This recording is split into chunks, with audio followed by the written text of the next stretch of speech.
We will now move to our next item of business, a presentation, and we have our annual report from South County Fire and Rescue. And if you would all join us.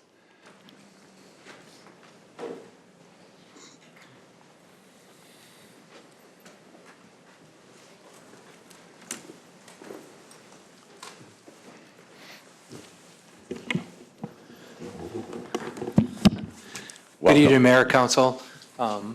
Again, it's a privilege to be here to do our annual report for you. We're going to have our communications director, Christy Bailey, take the lead. A lot of the prevention things falls under her leadership. And so with that, we'll just get started with the presentation, and I'll turn it over to Christy. First of all, thank you for inviting us tonight. We are excited to share some of the work that we have been doing over the past year for the Edmonds community. Can everybody see the slideshow? Perfect. Yes. So South County Fire is proud to be serving the Edmonds community for 15 years. We provide services including fire suppression, Marine response with Marine 16, technical rescue. Our technical rescue team actually responded just this morning to a home in Burdale Village where a tree had fallen on the home. We're glad to report that no one was hurt, but our technical rescue team was able to respond and make sure that structure was safe for those people. We also have a hazardous materials team. We have emergency medical services, which is actually most of the services that we provide to Edmonds, and we'll talk more about that.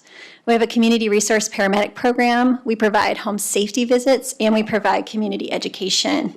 We are your firefighters, have been for 15 years.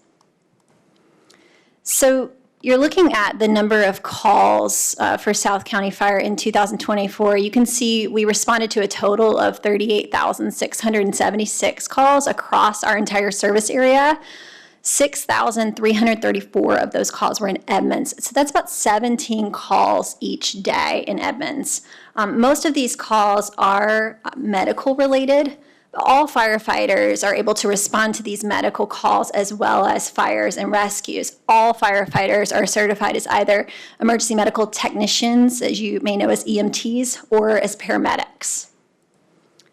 So a couple of the bigger responses you may remember from the last year, we responded to a 2-alarm apartment fire at the Cedar Court Apartments off of 236th Street Southwest. This was a very large fire. It required all 11 firefighters from all 3 fire stations that are in Edmonds, plus 50 additional firefighters in order to put this fire out.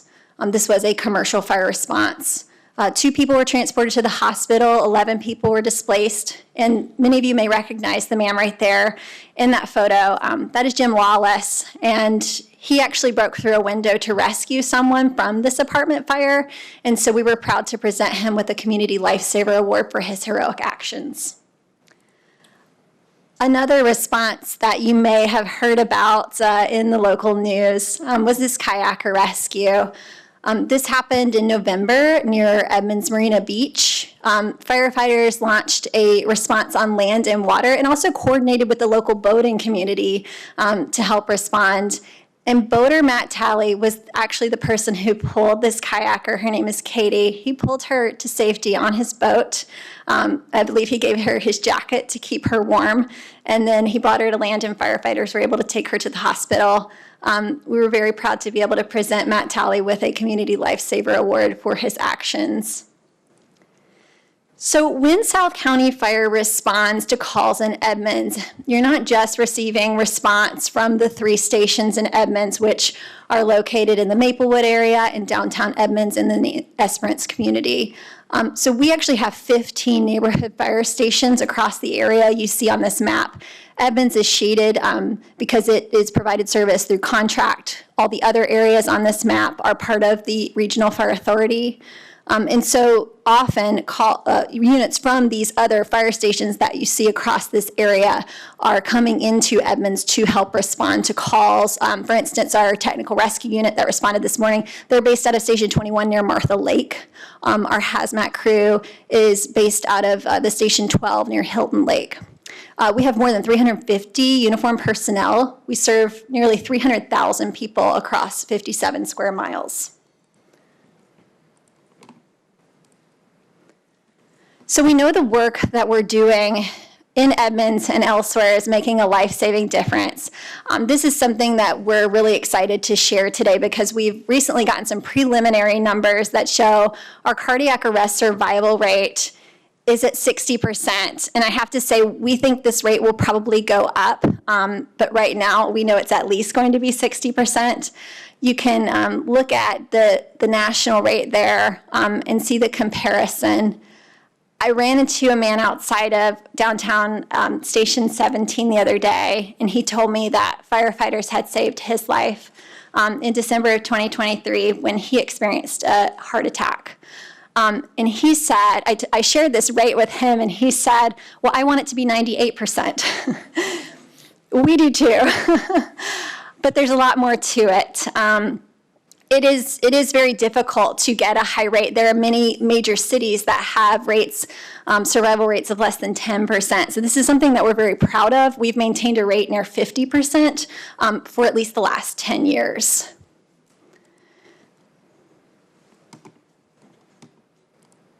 So this map kind of gives you a look at where cardiac arrests are happening in our community. So the darkest shaded areas are where the most cardiac arrests are happening. And so you can see in Edmonds there in the lower left-hand corner that we are seeing quite a few cardiac arrest calls. When we respond to these types of calls, we do what's called high-performance CPR. You may have heard that term before. It's all informed by science. Things like even a tap of the finger while someone is doing compressions can really make a life-saving difference, is what we've determined. We send a minimum of 9 to 12 firefighters on these kinds of calls, and there's a reason for that. We're doing it to save lives. We actually put together a video that we'd like to show you, and it explains how this works. High-performance CPR, it's essentially picture-perfect CPR. Everyone knows what to do. There's not a lot of talking. We need to have someone doing chest compressions, but we have to rotate that compressor every 2 minutes to ensure that we're still getting quality compressions. We have to have someone leading the call. Have the controller person set up on the left side of the patient, and then compressor is always going to be on the right side of the patient, and then you have someone at the airway. And then you need someone to be a liaison with the family. There's some people to be arranging a way to get the person out and get them into the medic unit and get to the hospital. You know, to fill all those roles, you're looking at around 9 people a minimum, and 12 is way better. Anybody who's not their time, we want to give them the best chance, and not just of getting pulses back. We want to try to make sure that one day that they're going to make it out of the hospital. We put so much emphasis on it, on being one of the most exceptional things that we do here at South County Fire, because it's saving people's lives, right? For the call to come in, for units to be dispatched, for us to get there, it takes a few minutes, and that's a few minutes of not having oxygen to the brain, not have oxygen to the heart. The more people that know CPR, the more AEDs that are readily available in the community, the better outcomes are going to be for people. So that's really important to know. Bystander CPR can triple a person's chance of surviving a cardiac arrest. It really makes a difference. And that's why we at South County Fire came up with the innovative ACT program that you just saw at the end of the screen there. So far, we've trained more than 25,000 people to ACT, including 2,775 City of Edmonds residents. So acting means being able to administer an antidote for someone suspected of an opiate overdose, being able to perform hands-only CPR and administer an AED for sudden cardiac arrest, and being able to apply a tourniquet for bleeding control. This is a free class. It's just 1 hour, and we have been teaching other fire departments across Snohomish County and across the state how to implement this program in their own communities, and they've been doing that with a lot of success. One of the other tools that we have to save lives is we carry whole blood. We carry this on our medical services officer unit. We're the first and only Snohomish County agency who is carrying whole blood. And what that does is it enables us to be able to provide in-field blood transfusions for someone who's experienced trauma. On board our medical services officer unit, we also have a Lucas device. So that's a mechanical device that actually provides mechanical chest compressions at a very consistent rate. So we use this device maybe if we have a cardiac arrest patient who we have to take down some stairs and we need to continue CPR, or if they're in the back of an ambulance in a bumpy ride, you can't really perform human CPR very well, and good CPR is very critical to keeping our survival rates high. But we don't want to just respond to emergencies. We also really work hard to prevent emergencies. One of the ways we do that is through our Community Resource Paramedic Program. In 2024, we had 307 clients in Edmonds in this program. That is 22% of our total client volume. You know, to give you some perspective on that, Edmonds accounts for about 14% of the RFA's total population. So a significant number of clients are in Edmonds. What we found is 911 calls by clients in this program actually decreased by 50%. These are frequent 911 callers for the most part. And we can see what's going on with this person, kind of unlike other people can. Sometimes they go unseen by their neighbors. Maybe they're out of touch with their families. And we respond to calls there over and over and over.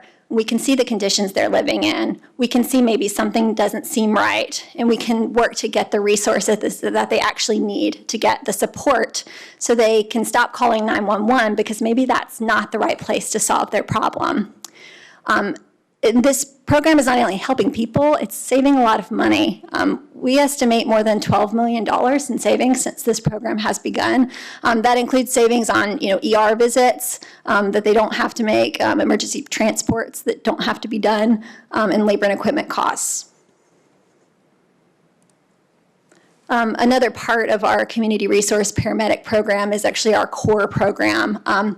This is grant funded by the University of Washington, and CORE stands for Coordinated Overdose Response by EMS. Basically, we're trying to mitigate the impacts of substance abuse in our communities, which we probably all see almost every day. We are trying to reach people when they're most likely to accept help. Part of that is our buprenorphine program. So buprenorphine can be administered to someone who has experienced an overdose, and if they agree to seek treatment, we can give them that medication that can help them get into treatment easier and help mitigate the impacts of not having those opiates. So far, 75% of people that we have contacted through this program go into treatment. And we're actually working with UW right now. We're the lead agency who is building a curriculum that is going to be used by agencies across the state to create this program at their own departments. Another way we're trying to prevent emergencies is through our community outreach. In 2024, we reached 20,595 people in Edmonds. That's a big number. You may not realize a lot of the free services that we do offer to all residents. That is smoke alarm help. We provide free smoke alarms for people who need them. We can provide car seats for people who can't afford them. We can check your car seats. We can do safety assessments for your home or neighborhood, window locks to prevent child window falls. And we do free classes on things like aging in place, disaster preparedness, and more. And what makes all of this possible are very generous grants and community partnerships that we've been able to make. Another way we prevent emergencies is through fire safety inspections. So this gives you a picture of what we've done in Edmonds in 2024. We've done 389 building plan reviews, 60 pre-construction or development meetings, and 32 special event inspections. So if you were at the Taste of Edmonds or a waterfront festival or car show, then chances are we were there beforehand checking things out to make sure people are safer. Something else that happened this year that we're really proud to share is that we learned we maintained a level 3 fire class protection rating. That is among the top 15% in Washington State, and that applies to all communities served by South County Fire, including Edmonds. A lot goes into a fire class protection rating. You can see the categories that help build that rating at the bottom of the screen there. But this rating is so important because it is often used by insurance companies to determine your home insurance rates. So it is really nice to be able to maintain a high level. Some of the things that might be factors are, say, a ladder truck. We have 2 ladder trucks within South County Fire. Even though those ladder trucks don't live at the Edmonds stations, Edmonds is able to benefit from that fire protection class rating that is in part due to us having those ladder trucks, which is nice because we did recently order a new ladder truck and it's over $2.5 million. They're quite expensive. So it's a nice benefit to be able to share with the entire region.